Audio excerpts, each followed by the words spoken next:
Family physician అనే concept ఇంకా బతుకుందంటే మీలాంటి డాక్టర్స్ వల్ల. అయ్యో అది ఎప్పుడు ఉందండి. Because as an internal medicine specialist, so I believe in this physician driven health care.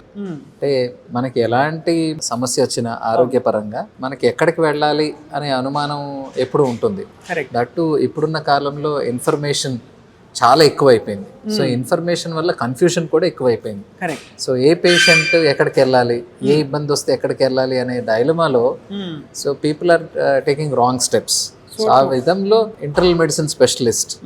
So ఎప్పుడు కూడా సిమ్టమ్స్ని అనలైజ్ చేసి ఏ ఇబ్బంది ఏ రోగం వల్ల వస్తుంది, ఎక్కడ స్టార్ట్ అయింది, మొదలకి ఎలా వెళ్ళాలి అనేది మనం అనలైజ్ చేయడం వల్ల పేషెంట్కి అన్నెసరీ ఇన్వెస్టిగేషన్స్, అంటే అవసరం లేని టెస్ట్లు, అవసరం లేని మందులు చాలా వరకు నివారించవచ్చండి. యా, అంటే మామూలుగా రొటీన్గా అందరూ డాక్టర్ ప్రిస్క్రైబ్ చేయకుండానే ఓ సిబిపి, ఒకటి ఒక సిఆర్పి, అవును, అలాగా కొన్ని చెప్పేసుకుంటుంటారు. ఎస్ఆర్కే, షారుఖ్ ఖాన్ అనమాట. అలా అంటే నాకు తెలియకపోతే చెప్తున్నాను. సో అంటే ఇన్ని